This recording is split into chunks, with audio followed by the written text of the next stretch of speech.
ইরানে ইসরায়েলের হামলা অব্যাহত থাকলে ওয়াশিংটনের সঙ্গে পারমাণবিক ইস্যুতে কোনো আলোচনায় অংশ নেবে না বলে জানিয়ে দিয়েছে তেহরান।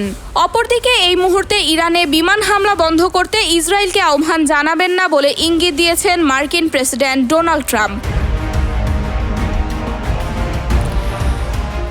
সংবাদ মাধ্যম আল জাজিরার প্রতিবেদনে বলা হয়, ইরানে ইসরায়েলি বিমান হামলা বন্ধে যুক্তরাষ্ট্রের হস্তক্ষেপ চেয়ে যখন ইউরোপীয় কূটনীতিকরা জোর আহ্বান জানাচ্ছেন, ইরানের পররাষ্ট্রমন্ত্রী বলেন, ইরানের পারমাণবিক কর্মসূচি সম্পূর্ণ শান্তিপূর্ণ এবং এটি সবসময় আন্তর্জাতিক পরমাণু শক্তি সংস্থা IAEA এর তদারকি ও নজরদারির আওতায় পরিচালিত হয়ে আসছে।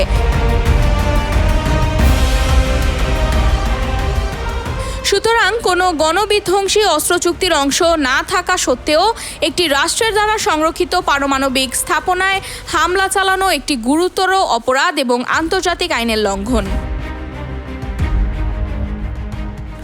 Mehjabin Khanam, news 21 international desk.